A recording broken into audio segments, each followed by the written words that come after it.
புலம்பெயர்ந்த தமிழர்கள் தங்களுடைய சொந்த ஊர்களில் உள்கட்டமைப்பு வசதியை மேம்படுத்தும் வகையில் எனது கிராமம் திட்டம் தொடங்கப்பட்டுள்ளதாக முதலமைச்சர் மு.க.ஸ்டாலின் தெரிவித்துள்ளார். சென்னை நந்தம்பாக்கத்தில் நடந்த அயலக தமிழர் தின விழாவில் அவர் பேசியதை சூப்பர்வைட்ஸ் பகுதியில் தற்போது பார்க்கலாம். புலம்பெயர்ந்த தமிழர்கள் தாங்கள் பிறந்து வளர்ந்த சொந்த ஊர்ல உட்கட்டமைப்புகளை மேம்படுத்த எனது கிராம திட்டம் துவங்கப்பட்டிருக்கு. வெளிநாடு வாழ தமிழர்கள்ல பெரும்பான்மையானவங்க தங்களோட சேமிப்பை தமிழ்நாட்டில் பாதுகாப்பா முதலீடு செய்ய ஆர்வத்தோடு இருக்காங்க. இதுக்காக புரிந்துணர்வு ஒப்பந்தங்கள் ஏற்படுத்தி இவங்க முதலீடுகளை அரசு மற்றும் தொழில் நிறுவனங்கள்ல முதலீடு செய்ய ஏதுவான சூழலையும் உருவாக்கி இருக்கிறோம்.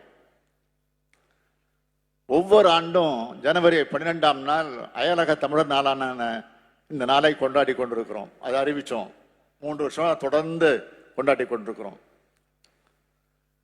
கடந்த 2 நாட்களா உலக தமிழினத்தின் மாநாடு போல சீரும் சிறப்புமா இது நடந்துகிட்டு இருக்கு. வேர்களை தேடி என்பது இந்த ஆண்டுக்கான முத்தாய்ப்பான திட்டமா அமைஞ்சிருக்கு. ஆண்டுதோறும் 200 இளைஞர்களை தேர்ந்தெடுத்து பண்பாட்டு சுற்றுலா அழைச்சிக்கிட்டு போக இந்த திட்டம் அறிவிக்கப்பட்டுச்சு.